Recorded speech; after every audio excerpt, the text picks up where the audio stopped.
사람은 누구나 태어날 때 저승의 명부에 이름을 올리고 온다고 하지요.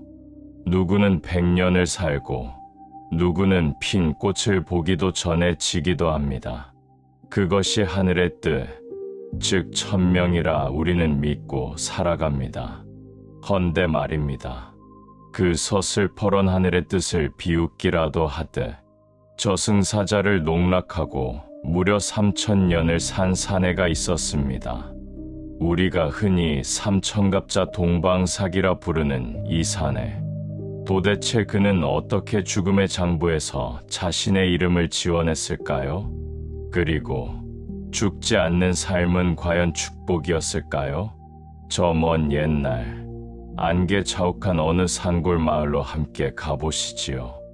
옛날 강원도 깊은 산골에 남부러울 것 없는 만석군 선비가 살고 있었습니다. 곳간에는 쌀이 썩어날 정도로 재물이 넘쳤고 마을 사람들의 존경 또한 한 몸에 받고 있었지요. 하지만 신은 공평하다 했던가요? 이 부부에게는 치명적인 근심이 하나 있었습니다. 바로 슬아에 자식이 없다는 것이었습니다. 계절이 바뀌어 봄꽃이 피고 가을 낙엽이 져도 안방에서는 아이의 울음소리가 들리지 않았습니다. 부인의 나이 어느덧 50을 넘기고 영감의 머리에도 하얗게 서리가 내리기 시작했습니다. 어느 날 밤이었습니다. 부인은 정한수 한 그릇을 떠놓고 달빛 아래 무릎을 꿇었습니다.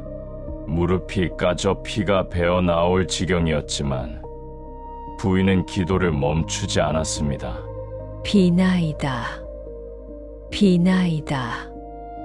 참신할 믿게 비나이다. 제 목숨을 반으로 뚝 잘라 가져가셔도 좋으니 제발 대를 이을 핏줄 하나만 점지해 주십시오. 이 늙은 어미의 마지막 소원입니다. 그 정성이 하늘에 닿았던 것일까요? 환갑이 다 되어가는 나이에 기적처럼 태기가 돌았습니다. 10달 뒤 칠흑 같은 어둠을 뚫고 우렁찬 아기의 울음소리가 고택의 담장을 넘었습니다. 드디어 아들을 얻은 것입니다. 영감은 덩실덩실 춤을 추었고 마을 잔치를 사흘 밤낮으로 열었습니다. 아이는 부부에게 세상 그 자체였습니다.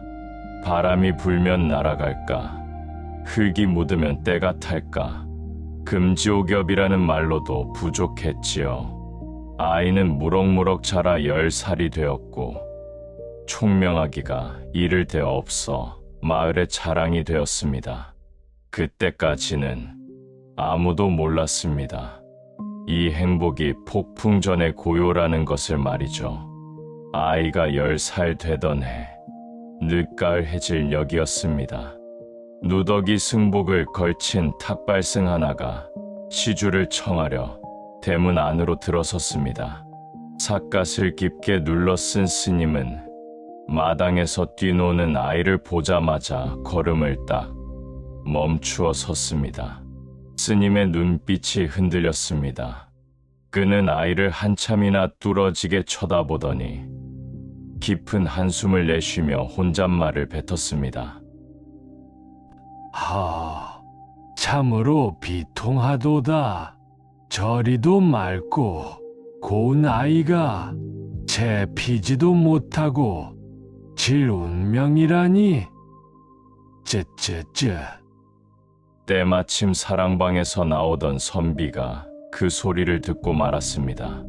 가슴이 철렁 내려앉은 선비는 맨발로 튀어나갔습니다. 스님, 지금 그게 무슨 말씀이시오?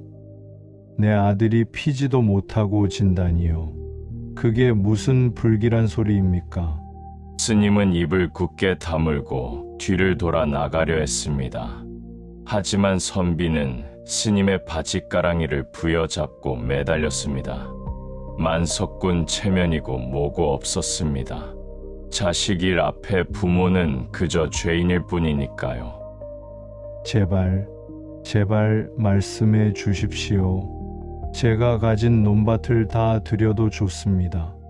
무엇이 문제인지, 도대체 무슨 일인지만 알려주십시오. 선비의 눈물에 스님의 발길이 멈췄습니다. 스님은 무겁게 입을 열었습니다. 도련님의 관상에는 죽음의 그림자가 드리워져 있습니다. 저승명부에 적히기를 이 아이는 19, 그래요. 19살 생일을 넘기지 못하고 급사를 맞을 운명입니다. 이것은 천명이니 인간의 힘으로는 어찌할 도리가 없습니다. 19이라니 이제 겨우 10살인데 앞으로 9년밖에 살지 못한다니. 선비는 그 자리에 털썩 주저앉아 통곡했습니다. 하늘이 원망스러웠습니다. 주실 때는 언제고 이제 와서 가장 귀한 것을 뺏어가려 하시다니요. 아비의 절규가 너무나 처절하여 차마 발길이 떨어지지 않았던 스님이 다시 뒤를 돌아보았습니다. 그리고는 주위를 살피더니 선비의 귀에 대고 아주 은밀한 이야기를 속삭입니다. 대감, 정 그러시다면 방법이 딱 하나 있기는 합니다.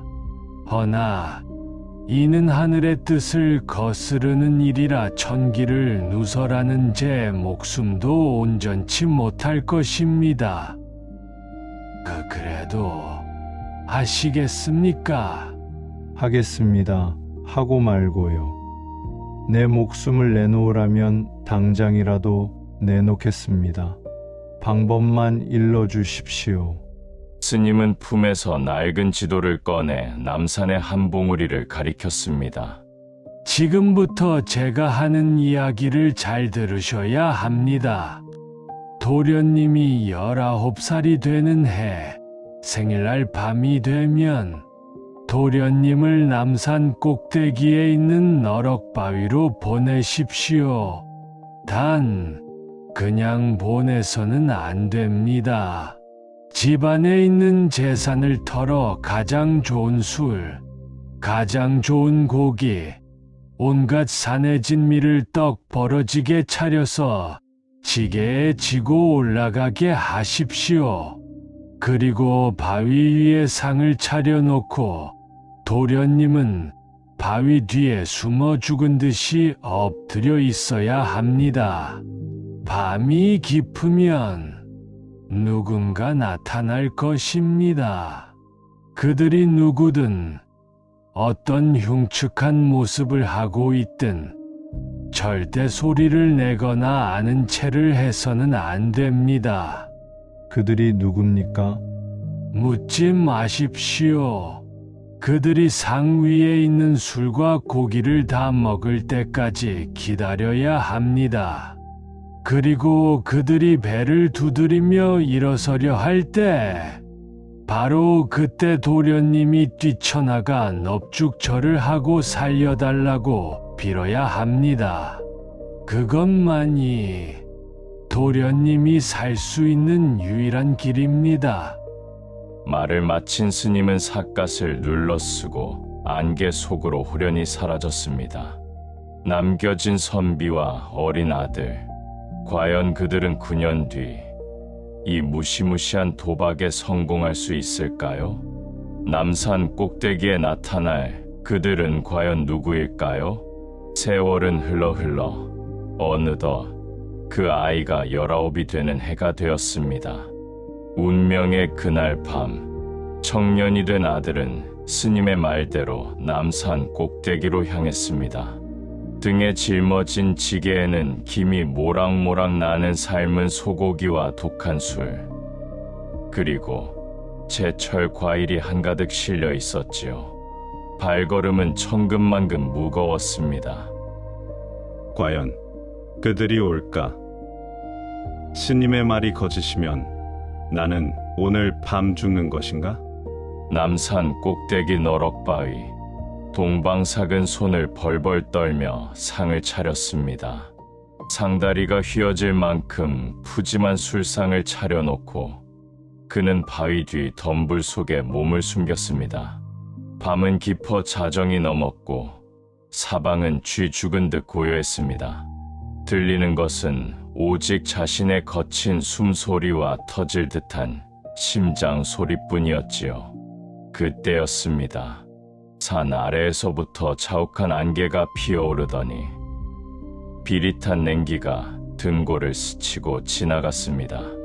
안개 속에서 검은 그림자 셋이 스르르 나타났습니다.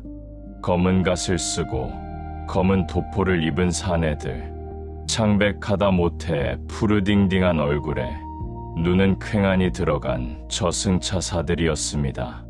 그들의 몰골은 생각보다 훨씬 더 지치고 배고파 보였습니다. 저승에서 이승까지 오는 길이 얼마나 고단했겠습니까? 아이고, 배고파 죽겠네. 저승길 노잣밥도 못 얻어먹고 이게 무슨 고생인가. 투덜대지 말고 어서 가세. 동방삭인가 뭔가 하는 놈 빨리 잡아가야 우리도 쉴 것 아닌가. 그때 앞서가던 차사가 바위 위에 차려진 술상을 발견했습니다. 달빛 아래 윤기가 흐르는 고기와 향긋한 술 냄새, 굶주린 차사들의 눈이 맹수처럼 번뜩였습니다. 아니, 형님, 저거 보시오. 이 야심한 밤 산꼭대기에 웬 진수성찬이란 말입니까? 참으로 기이한 일이로다. 주인도 없는 것 같은데 이거 임자 없는 제사상인가? 차사들은 침을 꿀꺽 삼켰습니다. 이승의 음식 냄새는 저승의 사자들을 미치게 만드는 법이지요. 에라 모르겠다.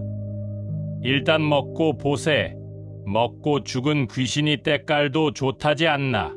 차사들은 체면도 잊은 채 고기를 손으로 뜯고 술을 병째 들이켰습니다. 바위 뒤에 숨은 동방삭은 그 광경을 보며 입을 틀어막고 숨을 죽였습니다. 들키면 끝장이다. 들키면 끝장이다. 한참을 정신없이 먹어 치운 차사들. 배가 부르니 그제야 여유가 생겼는지 바위에 기대어 트림을 꺽 해댔습니다. 취기가 올라 기분이 좋아진 것이지요. 꺽 잘 먹었다. 내 저승 차사 생활 수백 년 만에 이리 만난 술은 처음일세. 바로 이때였습니다. 스님이 일러준 그 순간 동방삭은 덤불을 헤치고 튀어나와 차사들 앞에 널쭉 엎드려 큰 절을 올렸습니다. 귀하신 저승 사자님들, 음식은 입에 맞으셨는지요? 부디 이 놈의 목숨을 살려주십시오. 화들짝 놀란 차사들은 눈이 휘둥그레졌습니다. 입가엔 고기 기름이 묻어있고 손엔 술병이 들려있는 채로 말이죠. 완벽하게 덫에 걸린 것입니다. 뭐야? 내 놈이 이 술상을 차렸단 말이냐? 이런 젠장, 함정이구나. 우리가 인간이 준 밥을 얻어먹다니. 저승법도에 이르길 밥을 얻어먹으면 밥값을 해야 한다는 철칙이 있었습니다. 이미 뱃속에 들어간 음식을 토해낼 수도 없는 노릇. 차사들은 곤란해하며 옥신각신하기 시작했습니다. 어허, 이를 어쩐다. 그냥 잡아가자니 밥값이 걸리고 놔주자니 염라대왕님의 불호령이 무섭고. 살려주십시오. 제발 한 번만 눈 감아 주십시오. 동방삭은 머리가 깨져라 땅에 이마를 찌으며 빌었습니다. 한참을 고민하던 우두머리 차사 강림도령이 깊은 한숨을 쉬며 품에서 책 한 권을 꺼냈습니다. 그것은 인간의 생사가 적힌 절대 권력의 장부, 저승 명부였습니다. 강림도령은 붓을 들고 동방삭의 이름을 찾았습니다. 거기엔 붉은 글씨로 선명하게 적혀 있었지요. 동방삭, 19세. 차사는 주위를 두리번거리더니 붓 끝에 먹물을 듬뿍 묻혔습니다. 그리고는 떨리는 손으로 10자 위에 획 하나를 삐침으로 그었습니다. 그러자 10자는 순식간에 1000자로 변했습니다. 19가 1009도 아니고 3000으로 변해버린 것입니다. 이것이 바로 3000갑자의 시작이었습니다. 자, 보아라. 이제 너는 19이 아니라 3000살을 살게 되었다. 우리는 밥값을 했으니 2번 다시 우릴 찾지 말거라. 말을 마친 차사들은 도망치듯 안개 속으로 사라져 버렸습니다. 홀로 남은 동방사. 그는 멍하니 밤하늘을 올려다보았습니다. 죽음의 문턱에서 밥 한 끼로 영생을 산 사내. 하지만 그는 몰랐습니다. 그 영생이 축복이 아닌 또 다른 지옥의 시작임을 말입니다. 죽음을 피한 기쁨은 잠시였습니다. 인간의 시간과 신선의 시간은 다르게 흐르는 법. 동방삭에 멈춰버린 시간 곁으로 세상의 시간은 무심하게 흘러갔습니다. 가장 먼저 찾아온 슬픔은 부모님과의 이별이었습니다. 자신을 살리기 위해 전 재산을 내놓았던 아버지, 밤새 기도하던 어머니, 그분들은 늙고 병들어 결국 아들의 손을 잡고 눈을 감았습니다. 아버지, 어머니, 저만 두고 가시면 어찌합니까? 이 불효자는 늙지도 않고 일이 멀쩡한데. 부모님을 산에 묻고 내려오는 길. 동방삭은 처음으로 자신의 젊음이 징그럽게 느껴졌습니다. 하지만 이것은 시작에 불과했지요. 그는 사랑하는 여인을 만나 혼례를 치렀습니다. 토끼 같은 자식들도 낳았지요. 행복했습니다. 적어도 그들이 늙어가기 전까지는 말입니다. 세월은 잔인했습니다. 아내의 검은 머리는 팥뿌리가 되었고 고운 얼굴엔 주름이 가득 찼습니다. 하지만 남편인 동방삭은 여전히 19, 탱탱한 피부 그대로였지요. 사람들은 수군거렸습니다. 저 집 남편은 괴물인가 봐. 늙지를 않아. 요물이야, 요물. 가까이 하지 말게. 결국 아내마저 세상을 떠나고 자식들이 늙어 죽고 손자들마저 늙어 죽는 모습을 동방삭은 뜬 눈으로 지켜봐야 했습니다. 사랑하는 사람을 먼저 떠나보내는 고통, 그것을 한 번도 아니고 수십 번, 수백 번 겪어야 하는 삶, 그것을 과연 삶이라 부를 수 있을까요? 그는 고향을 버리고 떠돌이가 되었습니다. 한 곳에 오래 머물면 정체가 들통나니 10년마다 거처를 옮겨야 했지요. 신라가 망하고 고려가 들어서던 날, 그는 개경의 거리에서 만세를 부르는 사람들을 보았습니다. 고려가 망하고 조선이 건국되던 날, 그는 한양의 주막에서 묵묵히 술잔만 기울였습니다. 임진왜란이 터져온 강산이 불탈 때도, 병자호란으로 백성들이 끌려갈 때도 그는 죽지 않고 살아남아 그 모든 비극을 목격했습니다. 강산이 300번이나 바뀌는 동안 그는 세상 모든 것을 해보았습니다. 벼슬도 해보고, 장사도 해보고, 도둑질도 해보고, 도 닦는 스님 흉내도 내보았습니다. 하지만 아무리 맛있는 산의 진미도 1000번을 먹으면 모래알 씹는 것 같았고, 아무리 절세미인도 100번을 만나니 돌덩이처럼 보였습니다. 지겹다. 너무나 지겹다. 해는 또 뜨고 달은 또 지는구나. 내일은 오늘과 같을 것이고 100년 뒤도 오늘과 같겠지. 죽음이 두려워 도망쳤건만 이제는 죽음이 나를 피해 도망치는구나. 그는 절벽 끝에 서서 세상을 내려다보았습니다. 그의 눈빛에는 생기라고는 찾아볼 수 없는 깊고 어두운 심연만이 자리 잡고 있었습니다. 삼천갑자 동방삭. 사람들은 그를 장수의 상징이라 부러워했지만 정작 그는 세상에서 가장 고독한 벌을 받고 있는 죄수였습니다. 그는 간절히 기도하기 시작했습니다. 살려달라고 빌었던 그 입으로 이제는 제발 죽여달라고 빌었습니다. 그리고 저승에서도 그를 잡기 위한 마지막 추격이 시작되고 있었습니다. 한편 저승에서는 난리가 났습니다. 염라대왕이 대노하여 차사들을 족쳤습니다. 도대체 저승 차사들은 뭘 하고 있는 게냐? 명부에 구멍이 난 지가 벌써 3,000년이다. 3,000년! 그 동방삭이라는 놈 하나를 아직도 못 잡아들이다니. 내 놈들이 그러고도 저승의 공무원이라 할 수 있느냐? 저승 세계는 발칵 뒤집혔습니다. 3,000년을 도망 다닌 동방삭 때문에 저승의 기강이 말이 아니었기 때문이죠. 하지만 동방삭은 이미 눈치가 100단, 1000단이 된 늙은 여우였습니다. 차사들이 냄새만 풍겨도 귀신같이 알고 도망치니 잡을 도리가 없었지요. 그때 꾀도리로 소문난 한 차사가 앞으로 나섰습니다. 대왕님, 힘으로는 그놈을 못 잡습니다. 그놈은 3,000년을 살면서 세상 모든 이치에 통달해 이제는 지루해서 미칠 지경일 겁니다. 그 지루함과 호기심, 그것이 그놈의 약점입니다.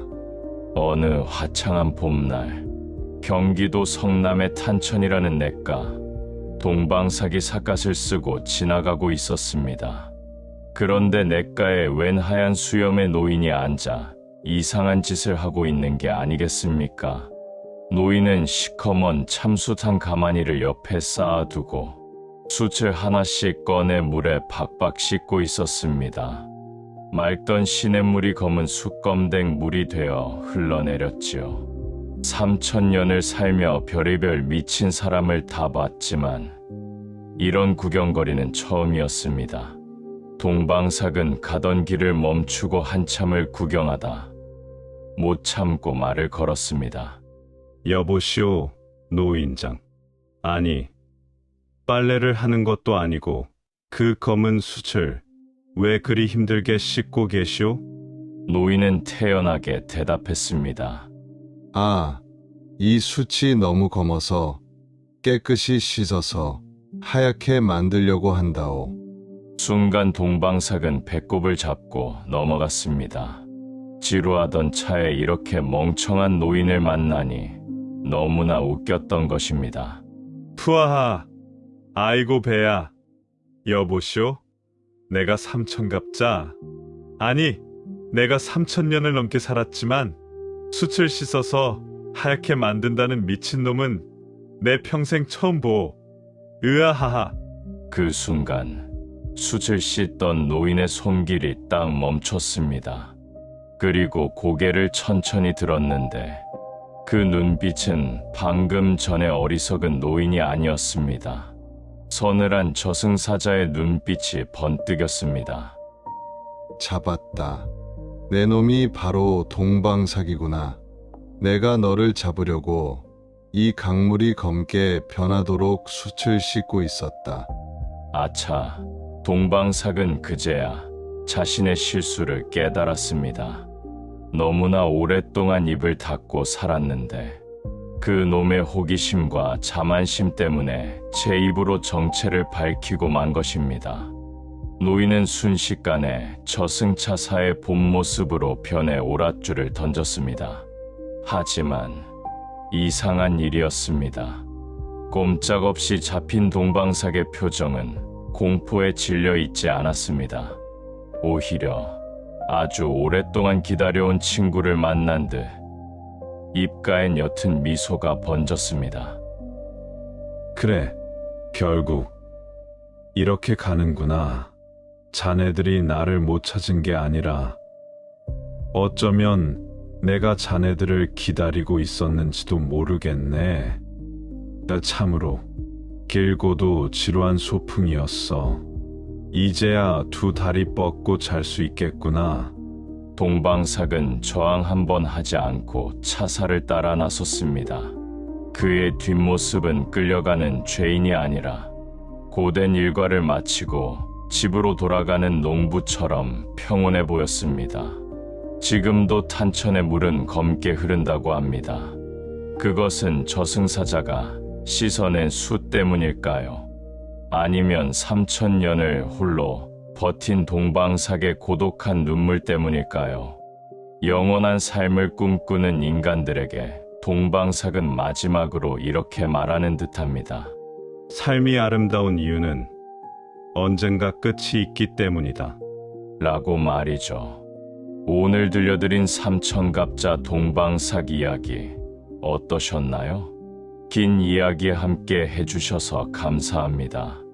이어지는 주제곡 검은 숯이 휘어질 때까지도 감상 부탁드립니다.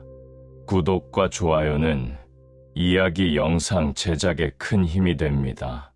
감사합니다.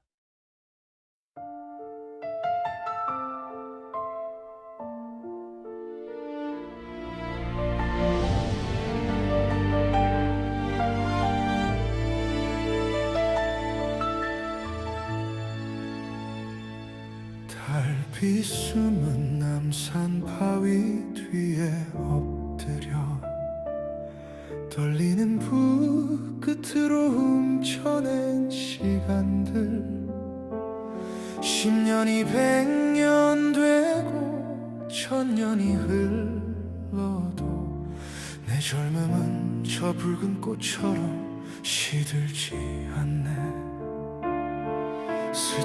스쳐가는 바람인 줄도 모르고 영혼을 움켜쥐려 발버둥 쳤구나. 사랑하던 사람들은 흙으로 돌아가고 나 홀로 이 자리에 덩그러니 남았네.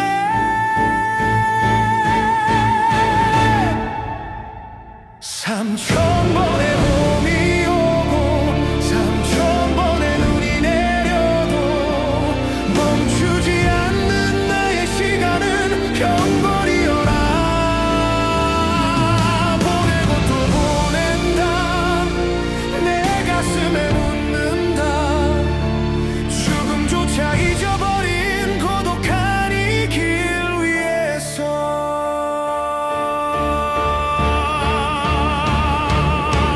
강물은 흘러가야 바다에 닿는데 고인 물은 썩어가며 하늘만 탓하네.